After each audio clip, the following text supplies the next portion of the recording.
Alrighty, hey everyone. My name's Evan Cunningham-Dunlop. I'm the Membership Services Manager at eGroup, and I'm also the founding and managing director of Living Online and Living Media.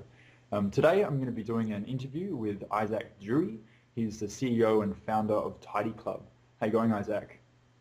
Good, great to be with you. Thank you. Thanks for joining. Appreciate it.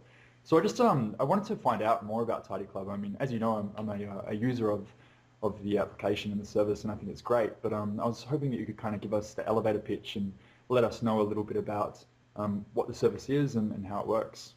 Sure, Tidy Club is a platform built for the committee of which you're a member, and there are thousands and thousands of poor volunteers on committees running all sorts of clubs and recreational groups, so your football clubs, cricket clubs, through to recreational groups like car collecting clubs and industry groups like what you're a part of. And whilst on a committee, it's usually a bit of a mishmash of spreadsheets and emails flying around the place. So what Tidy Club is a platform to bring all that in, all that work that the committee does onto one platform. So it's sort of like Salesforce for the volunteer. So it's a real simple sort of centralised place to keep a track of everything that's going on in the club. Okay, awesome. And so what are some of the things, like I guess kind of the core functions that TidyClub Yeah, takes care of? sure. So some of the features are CRM, so it keeps track of all the members, of course, but also all of the suppliers and supporters and other stakeholders that clubs usually have to interact with throughout the year. We've got a task management list, so people know what actions are being done or not being done within the club and on the committee. There's events, so you can run successful events and do all the ticketing and promotion of your event and all those sorts of things. We do memberships, so you can pay your membership, yearly, annual, renewal subscription type things. We've got meetings, so meeting minutes, so keep track of what's been discussed on a week-to-week or month-to-month basis, and that automatically correlates with everything else.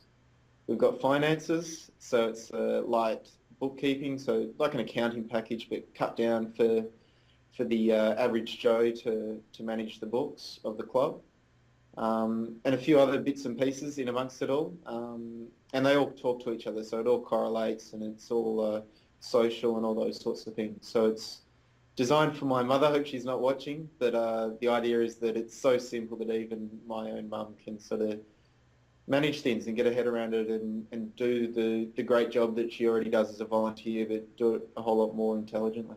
Yeah, well, it's really it has solved a lot of headaches for us, down at eGroup. I think we were actually kind of struggling, from a membership management perspective. Before that, we were using things like spreadsheets, and sending out invoices manually, and things were, really taking a lot of time. And we got on board Tidy Club, and I think that's really, streamlined the process and made things, a lot more simple for us, which was great. And one Yeah, of the things I noticed that it really helped with was finances, especially, from a billing perspective. I don't know how it's made it so much easier, but somehow it's, everything went from being very, very difficult to being really easy, once we had all our members inside Tidy Club from a billing perspective. yeah. One of the major points, I suppose, is that of the treasurer. So the person that's in charge of all the bookkeeping. And I know at my football club, my treasurer used to spend about 10 hours a week, which is, a nice little statistic actually. The average club volunteer in Australia spends over 10 hours a week volunteering for their club. So I've cut down that time that he spends on bookkeeping from 10 hours down to about 30 minutes a week. Mm. So you can see that if everyone was, only spending 30 minutes a week as a committee member, that it's probably more, it's going to be more likely that more people will put their hands up and volunteer. So because we automatically correlate all the books with all the invoices and the event tickets and all those sorts of things, we're dramatically reducing the amount of time that the bookkeeper or the treasurer has to spend adding things up and dropping them in a spreadsheet, because we do all that work for them. Yeah, I've definitely been hearing a lot of praise, from our treasurer, and I just know that things went from hard to really easy. So it's really cool to see, how that's being done. I guess, one of the things I'd like to hear about as well is how you got started, in the industry. A bit of the personal Isaak's story. So let's go right back to your childhood. Dad, you were born, and fill us in a little bit about, what your story is. Well, I grew up just outside of Perth, in I really hope Mum isn't listening to this bit, but hippie type parents. So I grew up, I'm vegetarian, grew up as a vegetarian.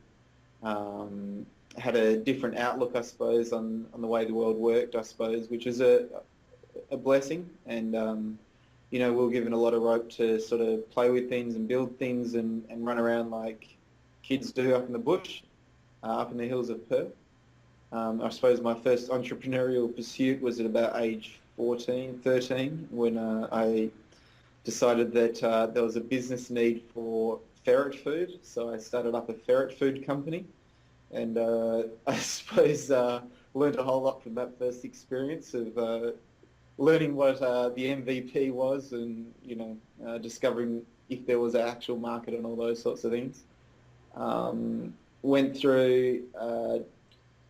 I did really well in school, and then decided to bum around for the later years of high school, just because I found it pretty boring and too easy, and I'd rather be mucking around and building my own things, which is sort of reflective of today.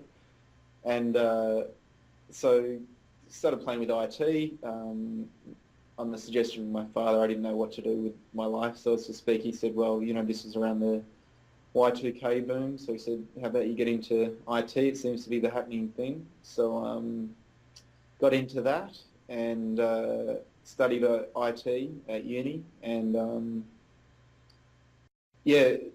turns out that I'm not that much of a nerd. I like the business side of things, so fell back into sales. So that's my other sort of strength or background.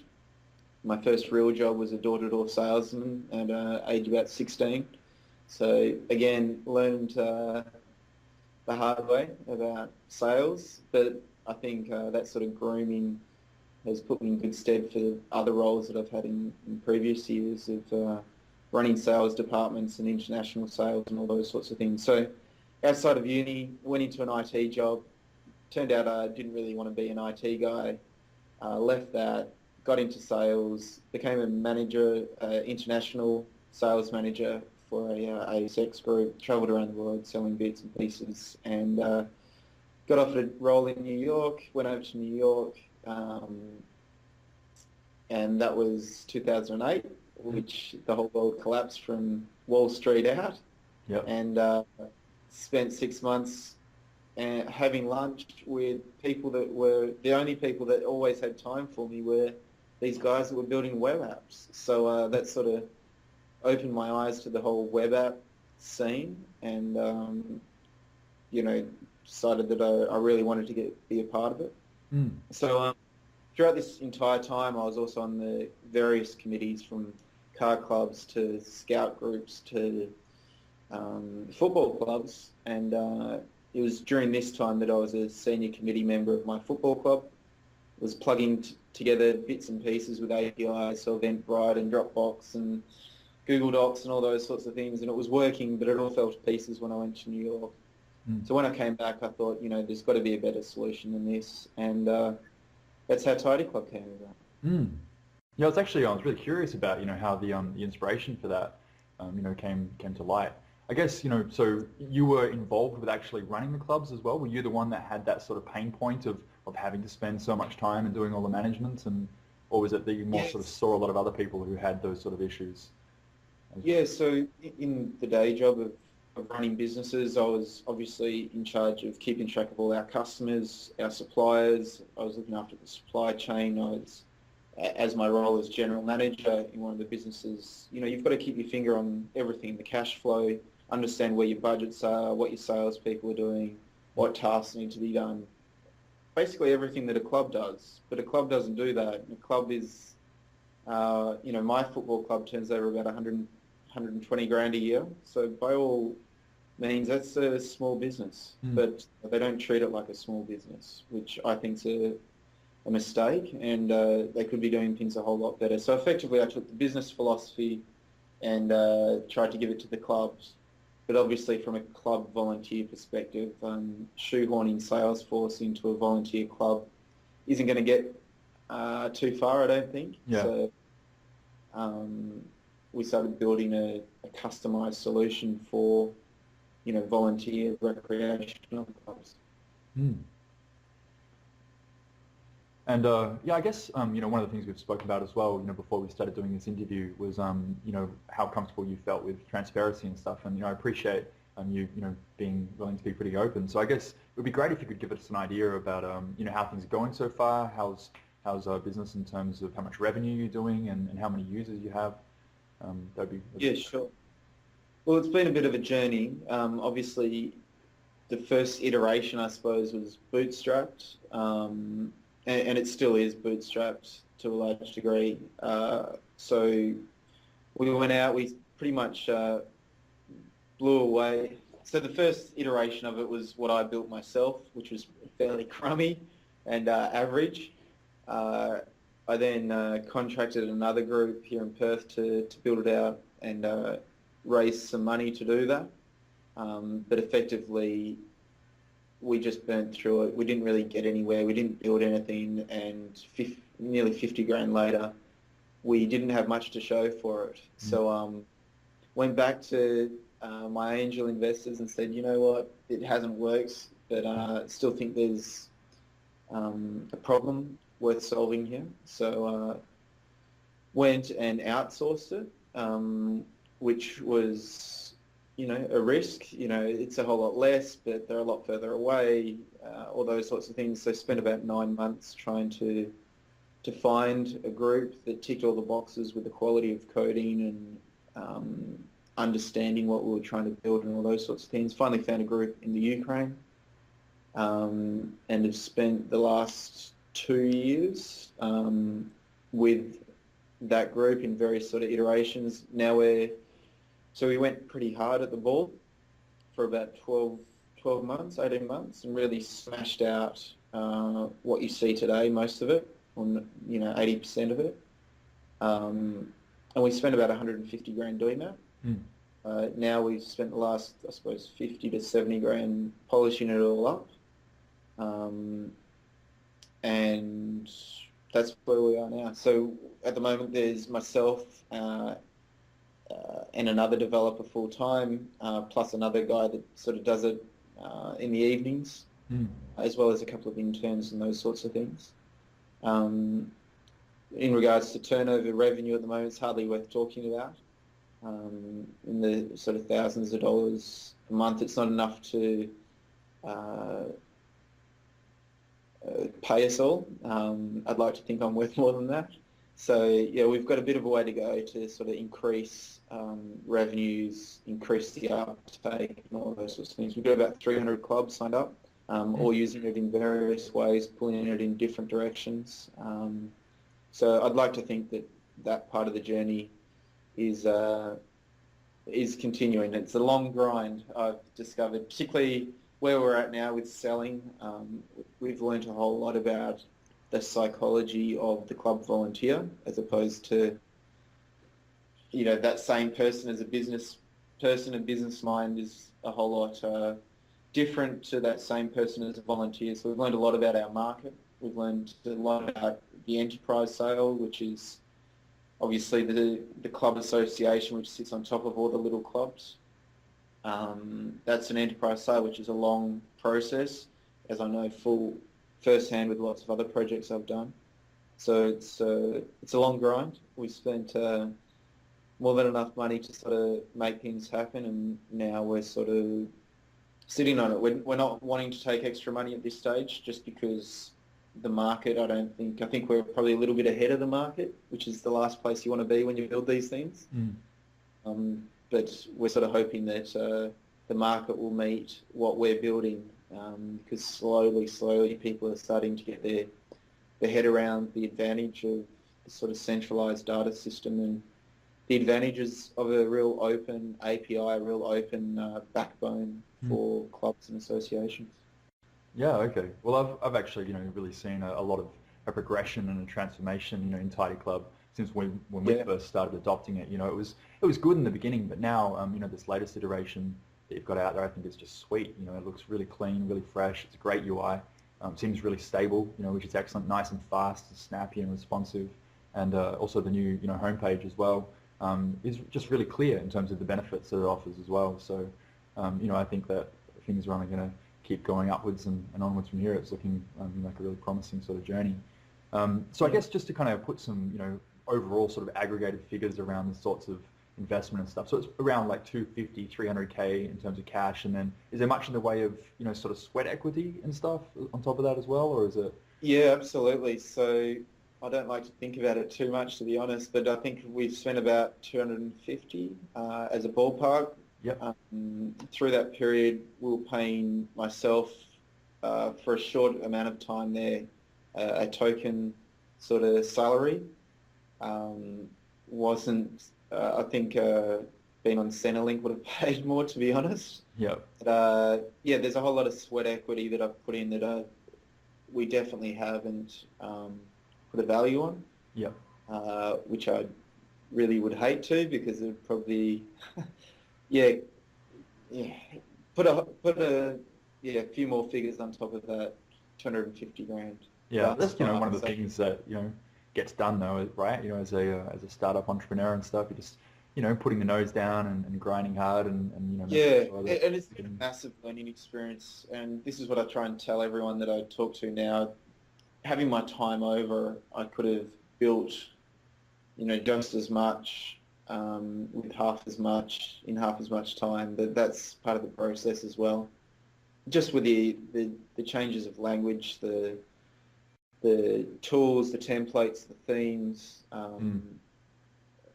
plus the people. Here in Perth 2 years ago, there was no developers at all. There was a handful maybe, and they were highly priced. Now they're even more highly priced. Yeah. But there's a whole lot more of them, which means bottom end there's still a whole lot of developers. So the number of resources and range of resources for people to get started with now are just excellent. So there's never been a better time to get involved with this thing. Or to be in a position where you're in right now as well, and already have all of that sort of stuff, largely built. I hope so. Yeah. So one of the things I guess as well, I want you to correct me if I'm wrong here, but from what I understand, TidyClub has a pretty sort of novel business model and a novel sort of engagement, I guess, model that clients can come on board, where it seems that your only fees that you charge are a percentage of sales. Is that correct? Is that still how things work? Yeah, correct. So the way that we looked at it was that we wanted our sales or our revenue structure, we wanted to be reflective of the environment that we were operating in. We know that, when we come to grassroots clubs and volunteer groups, they're usually not flush with cash. They're sort of scraping by, usually out of sort of not being managed as well as they could, which is probably why they need TidyClub, to be perfectly blunt. Yeah. But charging, and a lot of these sporting clubs are seasonal as well. You don't play Australian rules over summer, you don't play cricket in winter, those sorts of things. So charging a traditional software as a service fee, $20 a month or what have you, we didn't feel was going to work. We're still sort of up in the air somewhat, and maybe we will charge that sort of thing down the line. But the real goal was to have a per transaction base. So the more successful the club was, the more transactions they were putting through. We'd take a clip on each of those transactions, and the more successful we'd be. So our vision aligned with what the club's vision was going to be. So the more successful the club is, the more successful we are. Yeah. So we spent a few years trying to negotiate a contract, which we finally got over the line with Westpac, which was really, really good. Which means that we act as a third-party aggregator, which is a bit like PayPal, where they act as the middleman. Well, we act as the middleman between the club member and the club. So the next business day, we settle the funds into, in your case, eGroup's club bank account, and obviously match it all up with the books and the finances in our software. So that's relatively novel. There's not many groups that do it that way, just because it's a really hard thing for the banks to get their heads around, I suppose. It's high risk. We put a lot on the line to sort of back our clubs, that they're good, honest groups of people, community people, and that's where our money is, I suppose. We also have a revenue model which matches government funding with associations. So state sporting associations, we can drive all their data up into the state sporting office. So we charge for that aggregation and for national bodies as well. So the idea is that it's reflective of government funding. So that state bodies and national sporting bodies can afford licensing fees and those sorts of things, whereas the grassroots community club typically or traditionally can't really afford those sorts of things. So we're trying to be reflective of the market or the environment that we're in.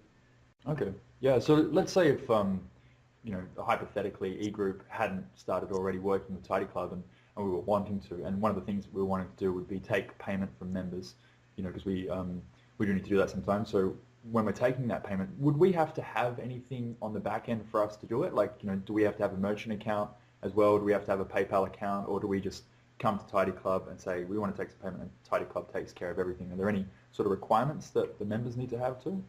No. So as long as your club's incorporated and has a bank account in the club's name, and the bank account at this stage is in Australia or New Zealand. Unfortunately, we can only take Australian and New Zealand bank accounts at this stage. We set up the merchant, we treat that as a merchant account. We set up all the payment gateway, so we behave as the payment gateway, which is saving the clubs a lot of cash and a lot of headaches. The other way, obviously, if TidyClub wasn't in the picture, was that the club would go to a payment gateway provider, set up a merchant account, which both cost money and monthly fees. And then obviously you need to pull out the bank statement, drop those numbers in the spreadsheet, and hopefully they all match up, and we're back to spending 10 hours a week running your club again. So we're not only cheaper with respect to the monetary value, we're also a whole lot better off when it comes to the time value proposition as well. That's actually a huge benefit, I think, from what I've seen, not only from a club perspective, but also, doing business and speaking to other people who have been attempting to set up merchant accounts. It's not an easy road to go down. There's often a lot of equity you need to put up in terms of risk, especially if you're, taking payments in advance or something similar, which is what a club is actually doing often. You take a payment up front and the membership lasts for a period of time. To kind of navigate that sort of a minefield, with a bank is really difficult. It's very, very hard. So for TidyClub to take that and be able to allow and facilitate for clubs to take credit card, transactions and so forth and payments over the web, that's massive. That's a really big time It's saver. huge. Yeah, we've seen another Perth startup, pin.net.au, do something similar with an API, just like our API, to allow payments online. So yeah, it's definitely a big issue, and we're solving it, and as is PIN. And with APIs and so on, we're seeing third parties utilising our infrastructure as well to make it even more powerful for clubs and easier. That's fantastic. And I guess one of the things as well that I wanted to touch on some more is we're speaking a little bit about your team before. I think you said there was yourself and another developer and someone else that I missed as well. Can you run me through a bit about your team and who you have on board and the various roles and key people and so forth? Yeah, I suppose one of the beautiful things about outsourcing as opposed to employing is that you can sort of turn the tap on and off. We've had a range of people. I think we've had about 8 or 9 people come through the TidyClub program. At one stage we had about 5 full-time developers, a designer, so user interface guy, a mobile expert, and we sort of whittled that down, particularly when the revenues couldn't justify their existence effectively. So currently we've just got myself, Alex, who's our head developer, and he's a Rails genius, and he's just an excellent thinker, excellent engineer. He solved some really tough problems that have saved Westpac a whole lot of time and angst as well, mind you. And we've got another few guys who do bits and pieces, clean up the user interface, fix up bugs and issues. And we've got an intern as well from UWA who's about to release an Android app to allow people with the Android devices to look at their TidyClub information. Nice. Sounds like a pretty solid team you got on board, which is great. Good to have good people on board as well. 300 clubs. That's pretty massive. To have that number on board already. I think, and that's large. I guess I'd be interested to know about some of the successes that you've had. With TidyClub, some of your biggest successes, either in terms of customers or milestones you've reached, or other successes. What are some of the really big things that you think? Hey, that was awesome. I'm glad we hit that one. Obviously, when clubs come back to us and just say how much time they're saving and how they couldn't live without us, that's pretty cool. It sort of validates a whole lot of warm fuzzy stuff in around the heart, and the emotional strings start being plucked with those sorts of comments. So anytime you hear that sort of stuff, it's pretty cool. We've also had some validation from government groups. They're finally starting to get their head around what we're trying to build here. We've also had groups from overseas find us, groups in Finland and obviously North America, South Africa, and all sorts of weird and wonderful places in between. So knowing that the problem isn't only in Australia, it's all over the world, sort of validates a fair bit of our thinking as well.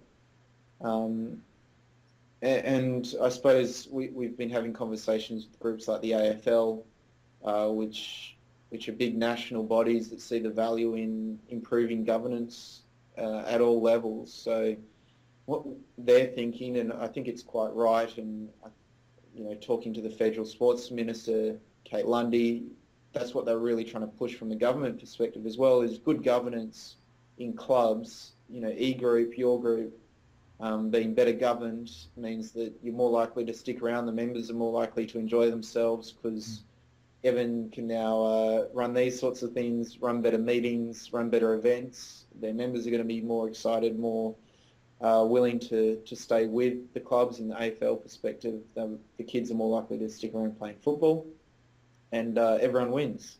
So if more sports sort of follow the AFL, which typically is what happens in Australia, it'll be great for us because we're all about governance and strengthening the various elements of or parts of a club that all aid in their governance.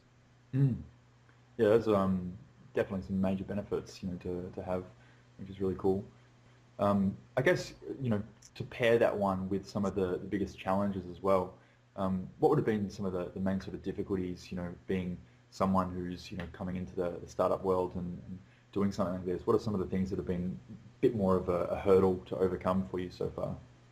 I suppose several areas. One is the old SNR, the signal-to-noise ratio between a signal, the meaningful information, and all the background noise, the unwanted stuff that gets flown around, both from your marketplace, from your customers, as well as those in the startup community, because everyone's got their own opinions. And then those outside of web startups and the startup world who are sort of the 9-to-5ers that have their opinion and think that you're just being crazy and you should go back to working for the man, and they don't quite understand what you're doing as well. So there's a whole lot of noise going on, and trying to pick up the signal is somewhat hard sometimes. So I suppose you've got to tune in to what the actual problem that you're trying to solve is, figuring out who you're going to listen to. There's so much noise with blogs and YouTube channels and Skype sessions and all sorts of meetups and all that sort of stuff. The plus side is that there's so many resources and so much information out there that you can find what you want. It's just sort of finding the signal in amongst all that sort of stuff. And then it's focus. So it's easy to get distracted. As you probably know, it's hard to do one thing and do it really well. I'd love to say that TidyClub is focused on one thing. Unfortunately, with the club environment, with so many different areas, it means that we've got a CRM mated with, an event system mated with a a finance system mated with a task system, etc. And each one of those areas has been a really successful business for web groups in its own right. Yeah. We're trying to do all of that on one platform. I'd like to say that we've focused on each of those areas, but the truth is we've probably focused on the whole club and what volunteers are really struggling with. That's been our focus.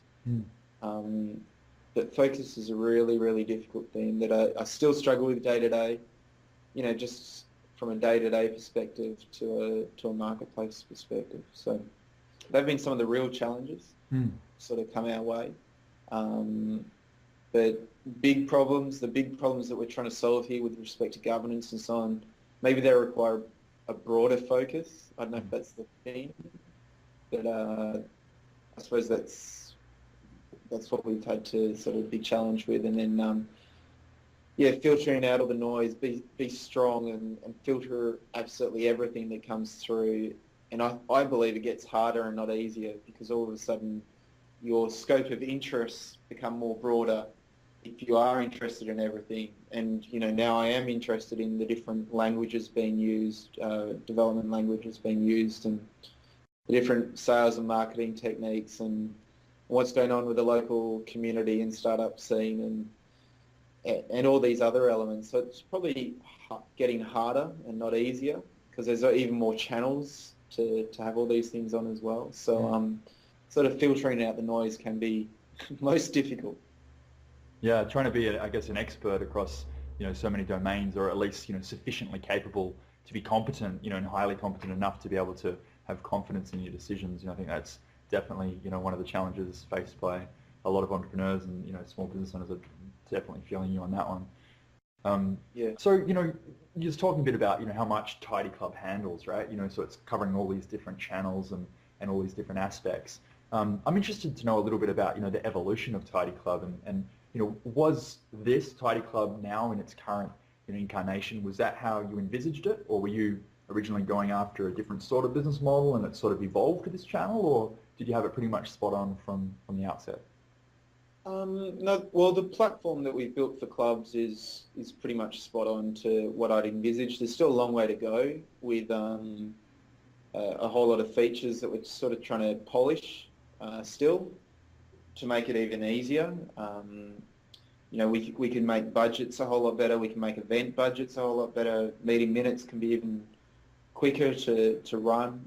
So there's still a lot of areas that we want to polish up, but the platform is pretty close to what I'd envisaged 3, 4, 5 years ago now, which is really satisfying. I suppose our revenue model, or our ideal revenue model, has changed somewhat.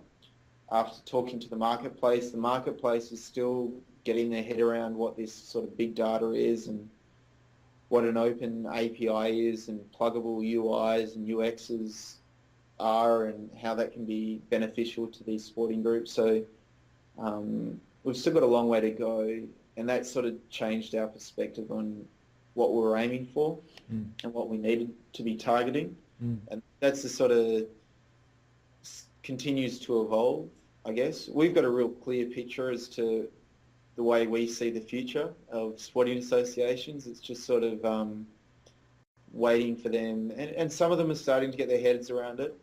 Some of them are being sold on lesser ideas, I think, or short-term strategies, which is normal for the business or rather the marketplace. You're always going to get those sorts of guys. But the model is sort of reflective of what we set out to achieve, which is, I don't often step back and sort of pat myself on the back, but it's exactly what we're after, which is great. It's brilliant. So I guess who would you see as being, your prospective customers, and how big would you say the market is? And I guess also importantly as well, how are you marketing to these people? How are you reaching your customers and letting them know, hey, TidyClub's here, and convincing them that this is something that they should have a shot at adopting for their club? Yeah, sure. Well, there's over 40,000 clubs around Australia. 40,000? Over 80% of our population is in a club of some description: professional group, sporting club, recreational group. So it's a huge, Australia's kind of, I hate the word unique, but it's kind of different to many countries out there where a large part of our population are part of community groups and organisations. So the marketplace is quite broad. We've done a relatively poor job, I think, of getting out there and talking to clubs and committees, and a lot of people out there with the departments of sport and so on think we're about 5 years ahead of the curve, because a lot of people in committees are sort of old school type crew that, you know, traditionally they've done it with pen and paper. It's been real impressive to get it onto a spreadsheet and to jump onto a cloud-based platform that does everything for them is a whole nother level. So we've sort of, I wouldn't say wasted, we don't want to waste a whole lot of time trying to convert people that aren't ready to be converted to this new way of doing things, which is why we're sort of taking the leap over it. And whilst the clubs that are using it have sort of come out of that organically through word of mouth, and that's continuing to grow, which is great.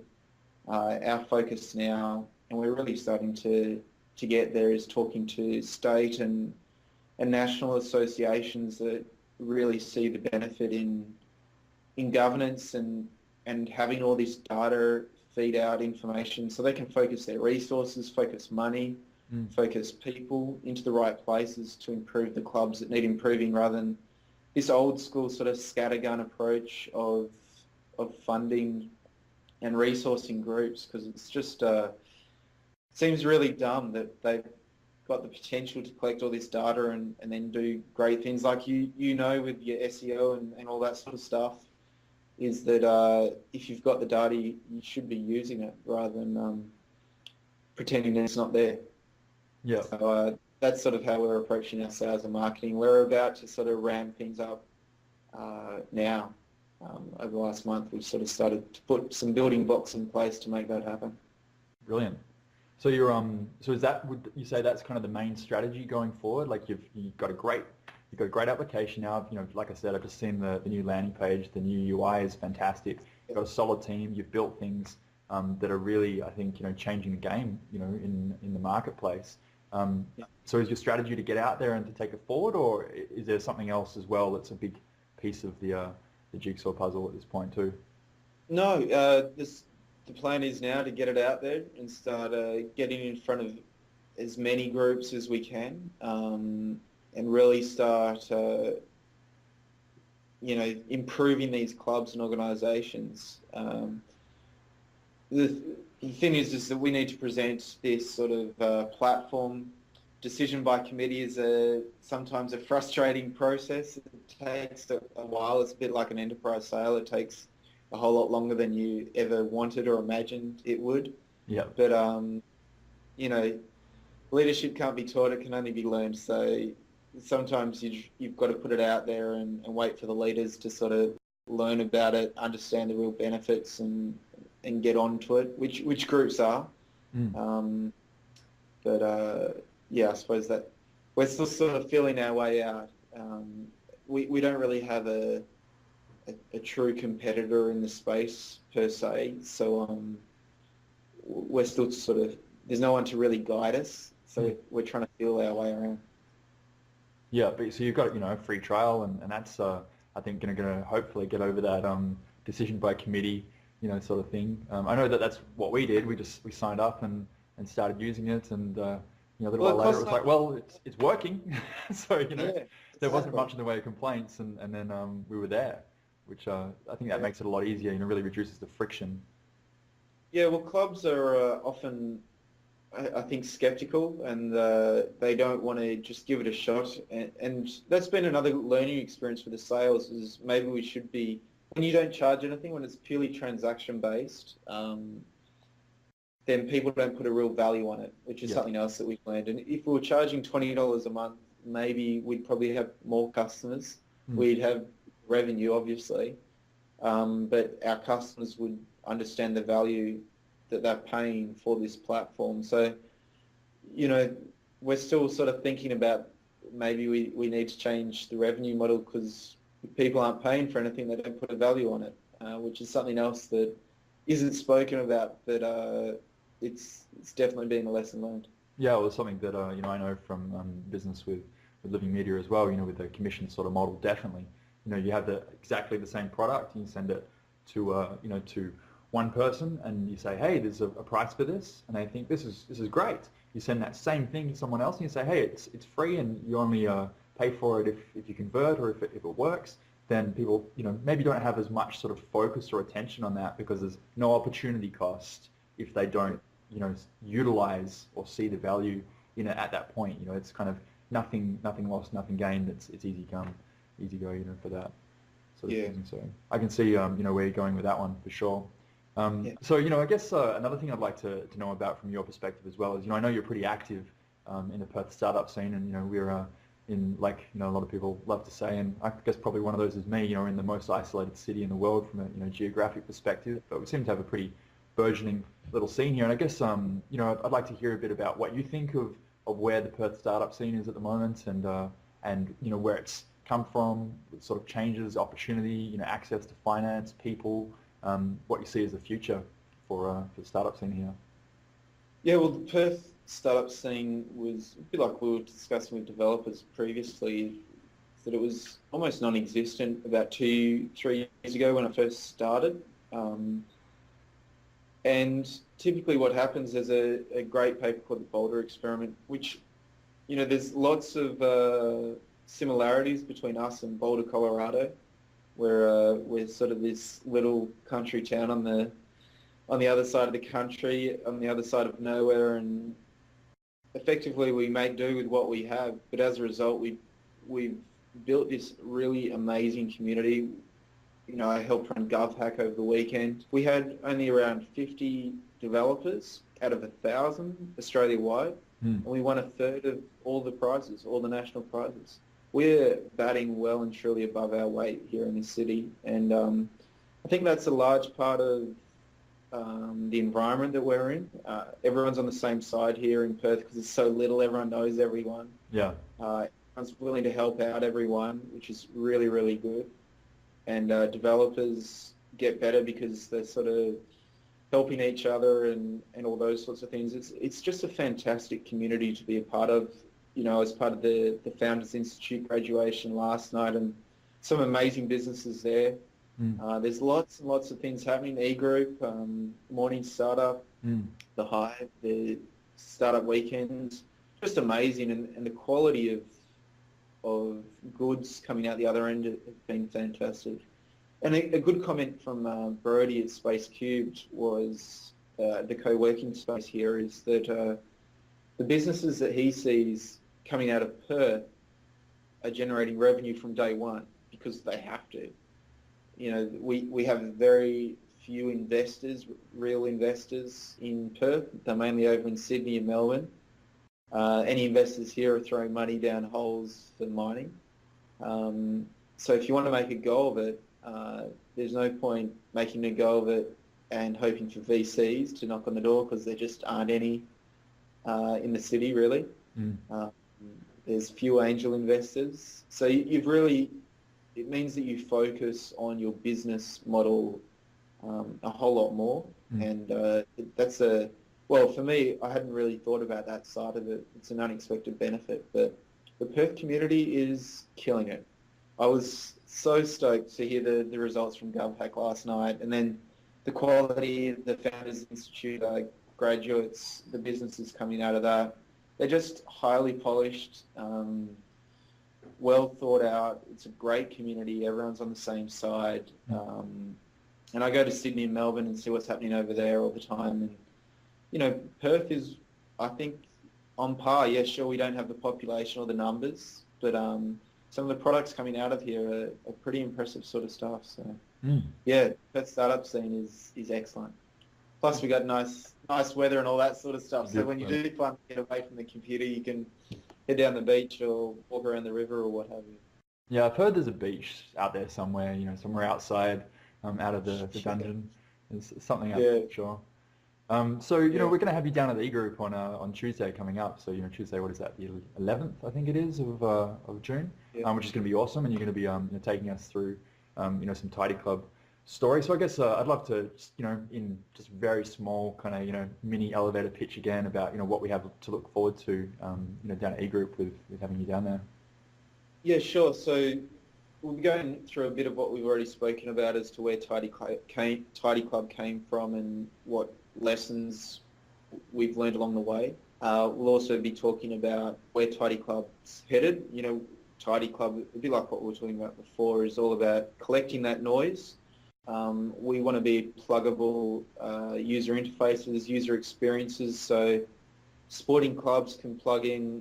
You just think of Google Glass and how much data can be collected by the umpires umpiring a game of football, or the GPS on athletes, amateur athletes running around, and all that sort of data. We want to collect that. We want to be the backbone of that. Then we want to have third parties built into it, like the Google Glasses and so on, and then other groups sort of build out of it and build their own user interfaces. Evan wants to see a different interface to what Isaak does from the same football game with the same data.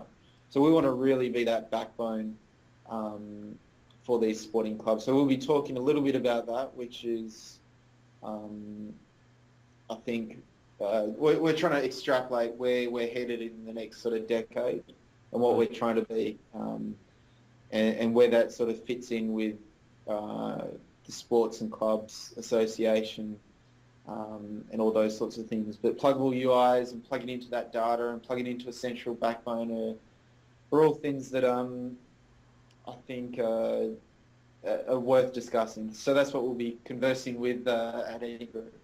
Awesome. Well, I'm really looking forward to it. So, really appreciate that you're going to be coming down and talking to us. So thanks for that. And Isaak, I have to thank you as well, for taking the time to have a chat to me today. I do appreciate it, and for being so open, with where TidyClub is as well. It's really, it's a really inspiring story, and I'm sure that it's really on the cusp of some massive things. So I'm really pleased to be able to see the evolution so far, and to be, I guess, one of the inside sort of in the know people at this stage. So thanks so much, man. I really appreciate it.